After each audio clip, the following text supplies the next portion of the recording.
Martin Amis will go down as one of the most brilliant authors in the history of the English language. His sentences are as creative as any you will ever read, and he was an unparalleled chronicler of a certain place and time in Western civilization. Now, if you're looking to get started with his books, a common recommendation you'll hear is to start with the information. But this is one of the novels that I connected with the least. Part of that is the subject matter. The information is about a slap fight between two English novelists. I can't think of anything lower stakes.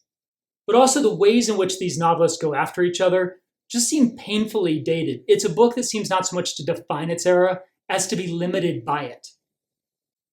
Another suggestion you'll hear is what many people consider his masterpiece, London Fields.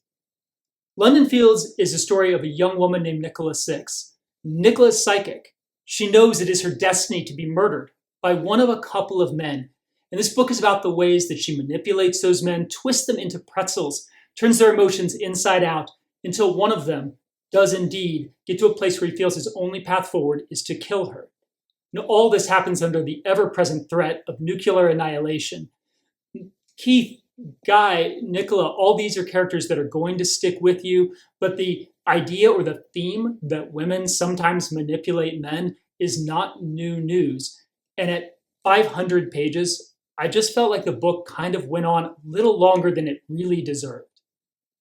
Moving up my collection from the books that I personally connected with the least to the most is a book that I almost feel like is more of a stunt than an actual novel, and that's Time's Arrow. Time's Arrow is a story of a man, and that story is written backwards. It begins at the moment of his death, and all the action proceeds backwards through time. So you get to a place in history where that schisming in time, I made a word up, until you get to a place where that schism in time seems necessary or desirable. Now, because of the years in which this was written, I figured out what place that was going to be pretty soon. But what really hurt this book for me was the idea that I felt like I was watching a magician work. It felt like a dare that Amos had set out to himself. Hey, am I so brilliant that I could write a book backwards? And he could, he did. It's great writing. But watching the magician work sucked the joy out of it for me. I had the same reaction to Other People, a book with basically no plot. Other People is about a woman who wakes up with amnesia, and she wanders through a surreal London, trying to figure out the mystery of identity. This book never really lands. It's not supposed to, and of course it's well written, but I never felt like connected to the characters.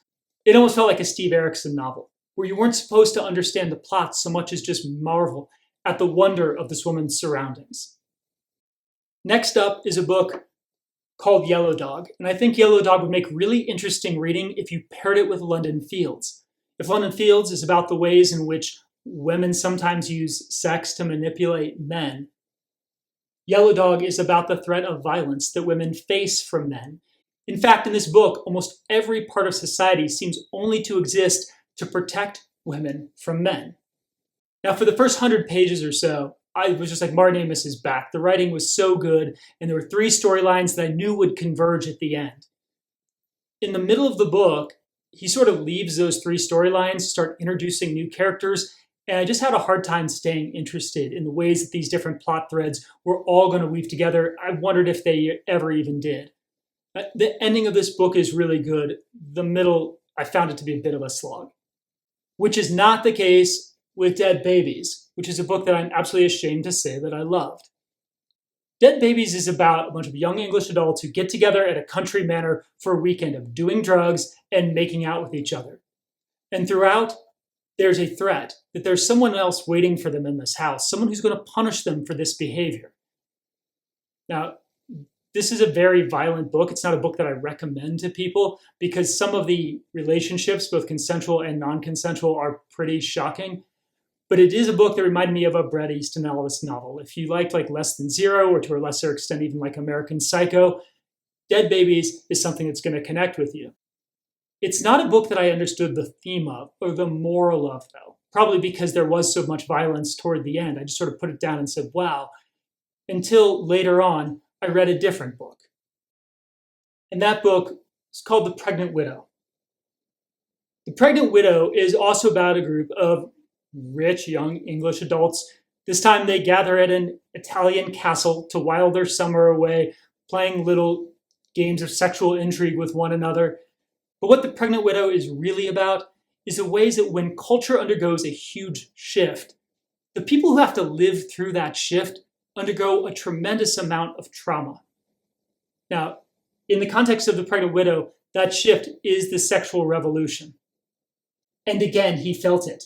The tremor in the air, the wind-borne scent that makes the wildebeest flock and hurtle. It kept astonishing him how weak the prohibitions always turned out to be and how ready everyone was to claim the new ground, every inch of it. An automatic annexation, what was called in children self-extension, as they stockpiled each dawning power and freedom without gratitude, without thought. And now, where were the hinderers? Where were the wet blankets? Where were the miseries? Where were the police? That sort of unlocked dead babies for me. Now, if somebody challenged me to a debate, Matt, we're going to have a debate. What's Martin Amos's greatest novel? I'm going to take London Fields. The novel that I would pick up and try to defend is The Zone of Interest by Martin Amos. This was recently made into a movie. The movie and the book have nothing in common other than the setting, which is the suburbs that the Nazis built outside of Auschwitz. It would be cliched to say that the zone of interest is about the nature of evil. That's not what it's about.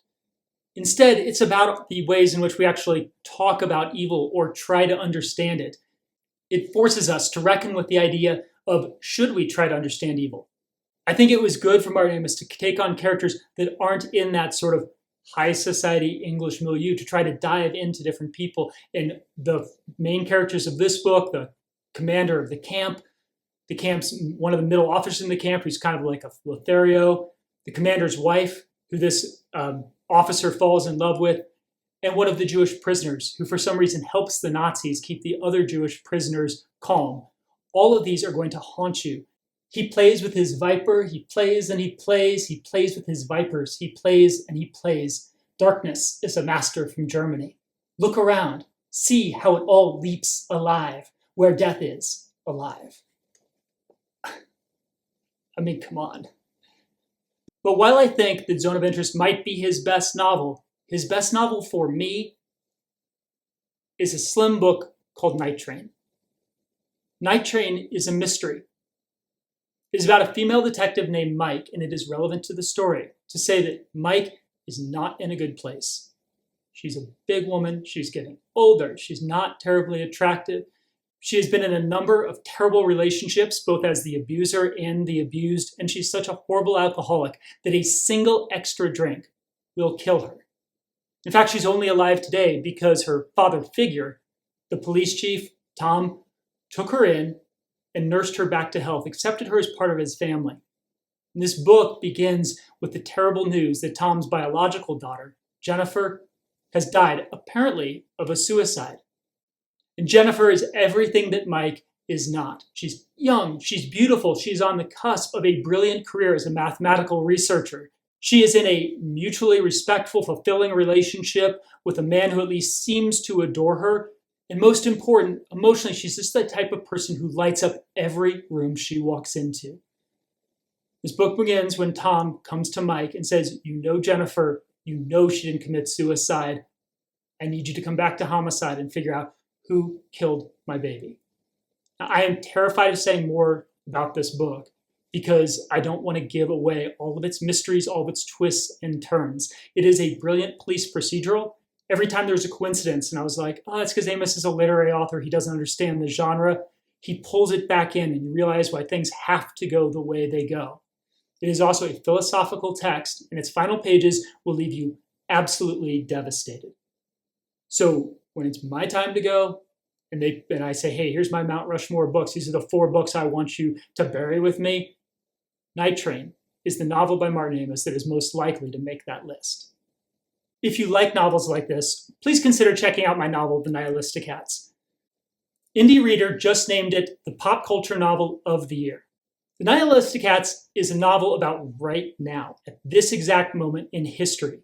The Nihilistic Hats is about a world where people are searching for identity and get met with identity theft. They're searching for reality and get met by deep fakes. And no matter how far they try to dig into their own lives, all they find is conspiracy after conspiracy after conspiracy on every level, governmental, criminal, and corporate alike. The Indie Reader judges said it is over the top fun and that nothing is off limits. It's only in print, it's only on Amazon, and if you're looking into the novels of Martin Amis, check it out. Thank you for watching.